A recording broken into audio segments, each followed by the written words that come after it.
This morning, as a continuation from a conversation of yesterday, I was speaking to my young daughters and we were speaking about the necessity of a certified or certification or a degree as opposed to feeling accomplished. The whole idea of the system that we are in, we have this certified accomplishment which comes to us through a social system. An individual feels accomplished through that. He continues then to build a career or a life or some sort of social standing and walks in the shadow of that outsourced certification. Self doubt is always in the periphery of an individual. Self-doubt regarding self-worth, because he has never been able to align to his inner calling. It's always been an outer calling.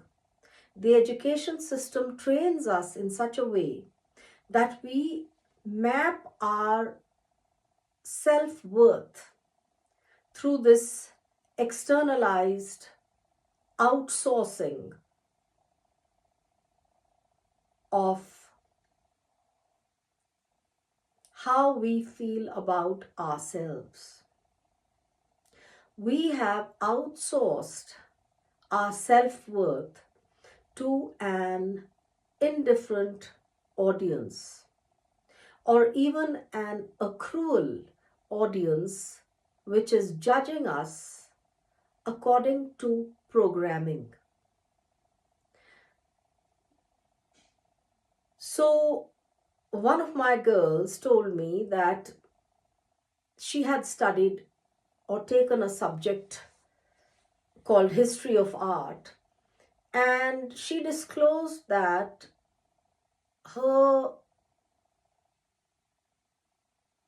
the beauty and aesthetic of art or architecture was more relevant to her than a tearing down or a deconstructing of a masterpiece in a psychoanalytical way and writing about it.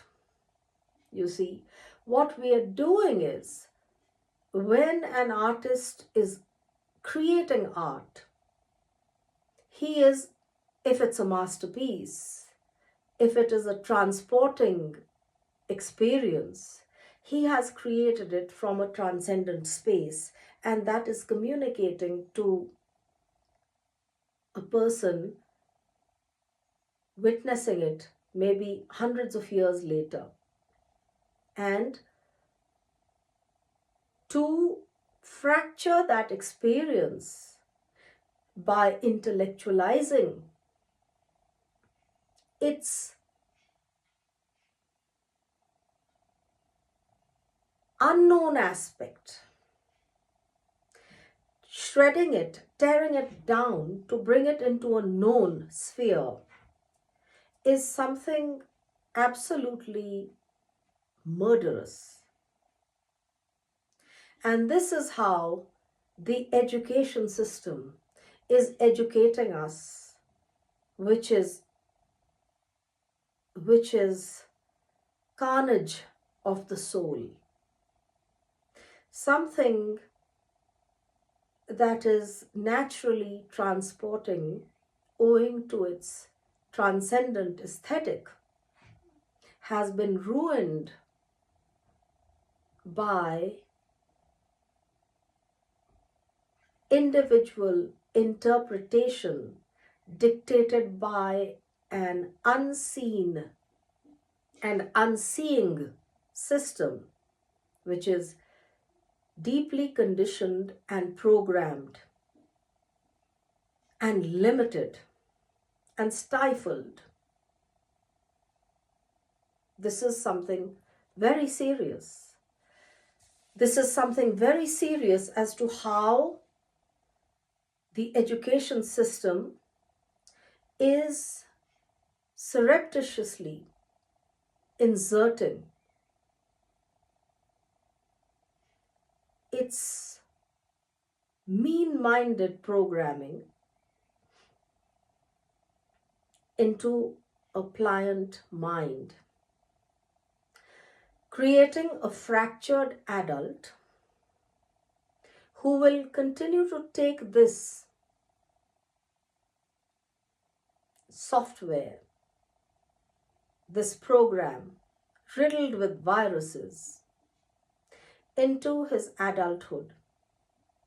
And all experience will be hijacked and translated by this programming. Therefore, transcendence, spontaneity, synchronicity,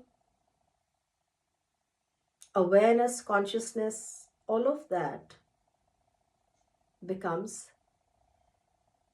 subject to personal interpretation and thus fractured, fragmented, ruined, and a person becomes a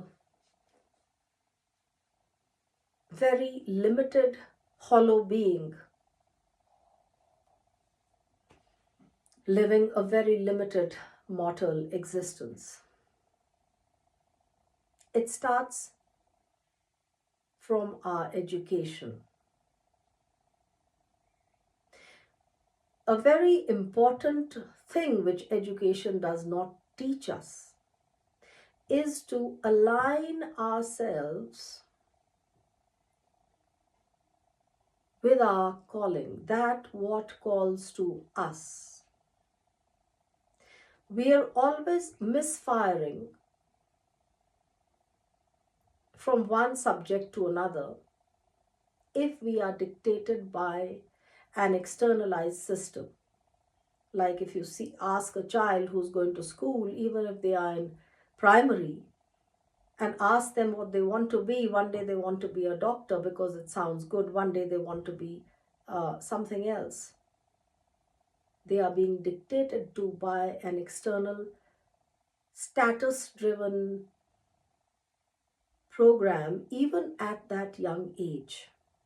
They know it will please their parents. They know that their peers will relate to it. So this is something we have to avoid, and we have to learn first how to synchronize with our inner calling. There we can't go wrong, you see. And unless we teach a child to synchronize with his inner calling, what is really that child's soul's mission, we will create a very damaged and dysfunctional world.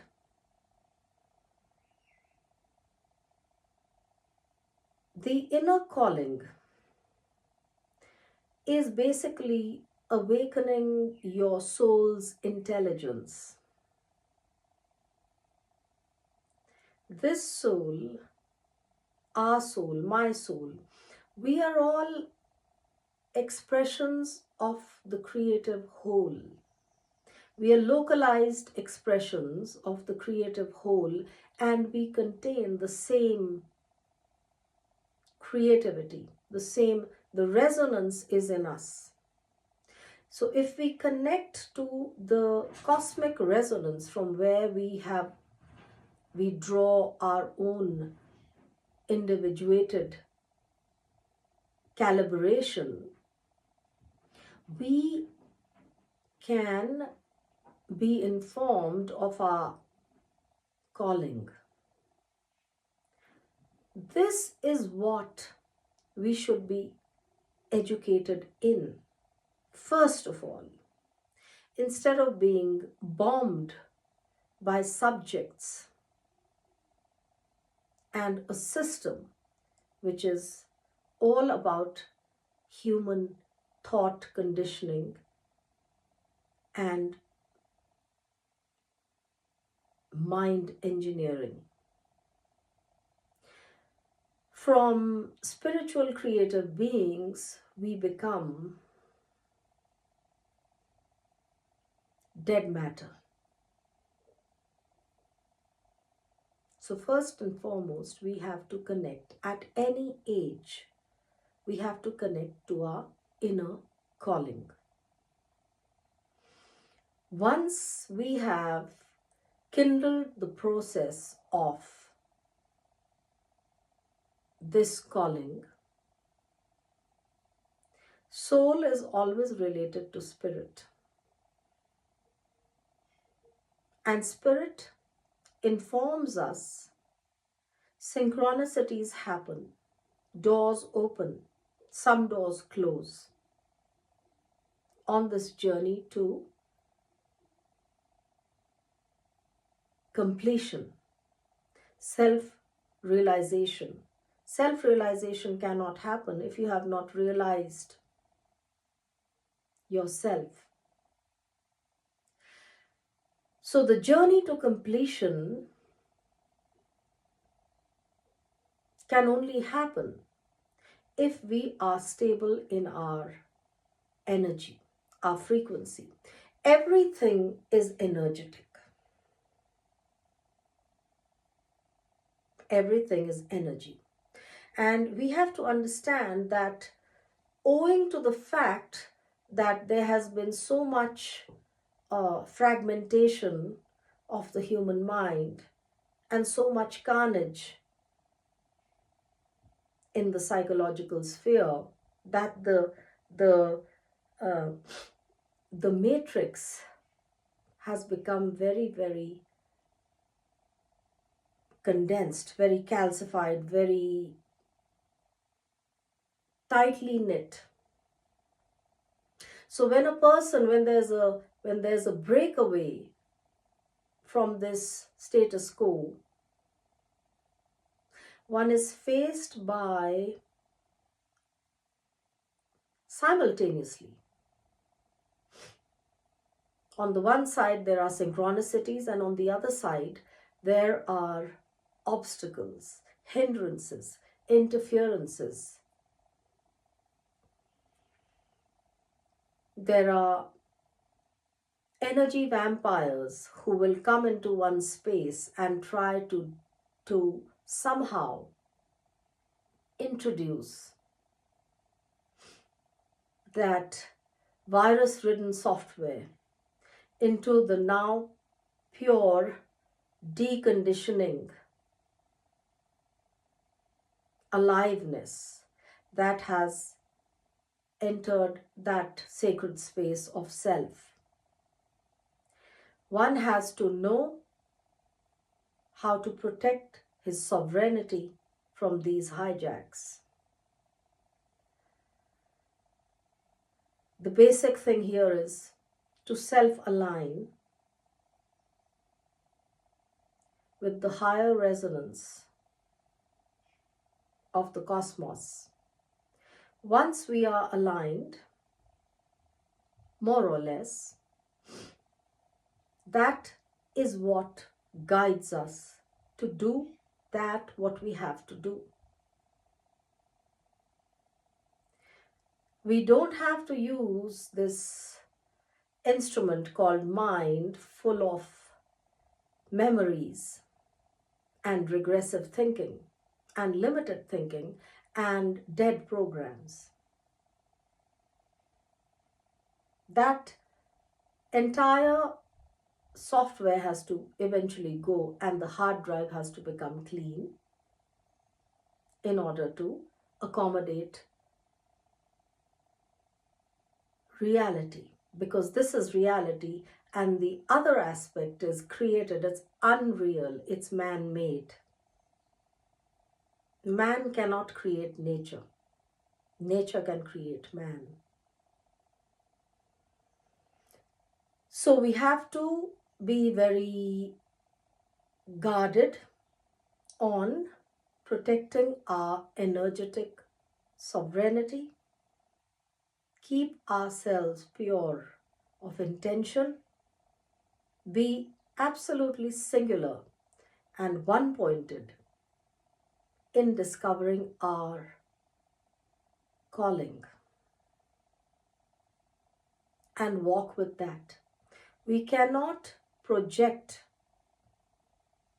anything onto our calling, such as how famous will I become, what money will I earn, what will be my status, will I be eliminated for being radical, if one's calling is radical. That is not to be considered. A calling is never objective driven. A calling simply is. It's always in the present, and one is always in its presence. And we need to be loyal to it.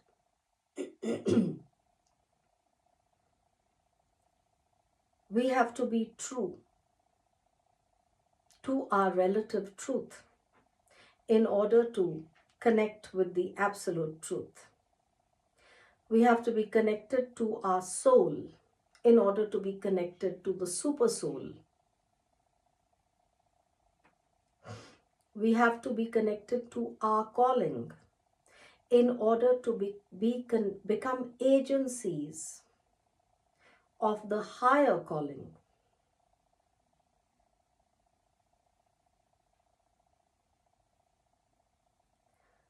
These are very simple facts and truths. And yet, the education system teaches us only how to complicate, never simplify. I picked up a book yesterday.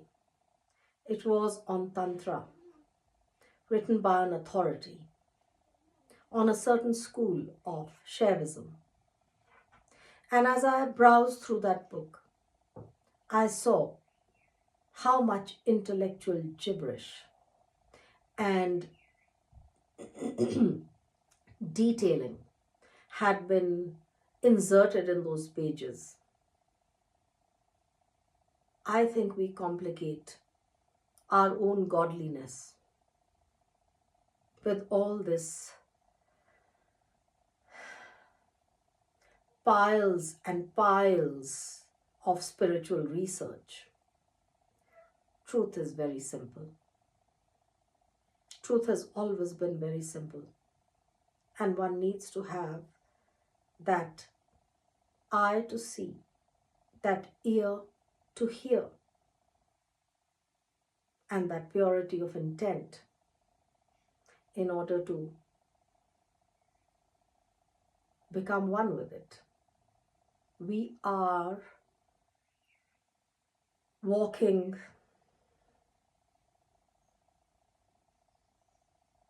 and localized representations of the creative flow, of the creative force.